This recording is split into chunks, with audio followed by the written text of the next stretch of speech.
Do píče. Nič sa nedeje, to zostriháme.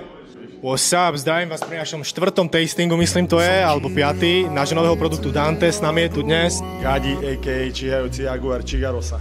Dneska ideme dať číhajúcemu ochutnať našu škoricovú príchuť, môžeš si vybrať. Vidíme, že Gadi zápasí s otváraním. Píče. Takže vedel by si mi opísať, čo vlastne... Jasné, toto sú veľmi jednoducho nikotínom napustené zubné špáradla so škoricovou príchuťou. Toto konkrétne sú 3 mg, máme aj 5 mg. Pre tých z vás, ktorí už máte do žúvania, fajčenia, vejpovania, toto je nová cesta, nová forma. Ja som bývalý fajčiar, takže možno toto bude také lepšie pre mňa, že som teraz nedávno prestal fajčiť. Zaujímavé, aké máte ešte príchute? Vanila, mentol a škorica. To už sa pracuje na ovocných príchutiach, čičorietka, jahoda. Toto je taká silnejšia príchuť, myslím, že tebe bude toto sedieť. Zaujímavé. Štiplavejšie. Štiplavejšie mi sedí, hej.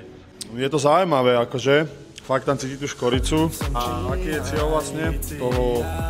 Najlepšie to vysvetlíme tak. Pre fajčiarov, čo fajčia cigarety, akože nejaká cesta von. Musíme povedať, nie je to zázračný liek, neprestanete kvôli tomu fajčiť zo dňa na deň, je to pomôcka pre tých, ktorí už majú silnejšiu vôľu, chcú prestať.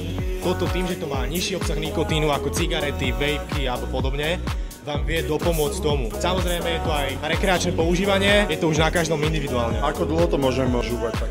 Normálne tak do pol hodinky, s tým, že človek si to vie obžúvať trošku do drievko, vypustí sa tá esencia ešte. Povedz nám z 10, koľko by si tomu dal? Úprimne. Ja by som tomu dal fakt, že 8-9 proste, je to fakt super vec. Ja hlavne mám rád aj celkovo žúvačky, aj celkovo proste nejakú príchuť v ústach stále, ale fakt, že to je to kvalitné, dobre to chutí, nie je to nejaké hnusné, že by som sa z toho zasekol.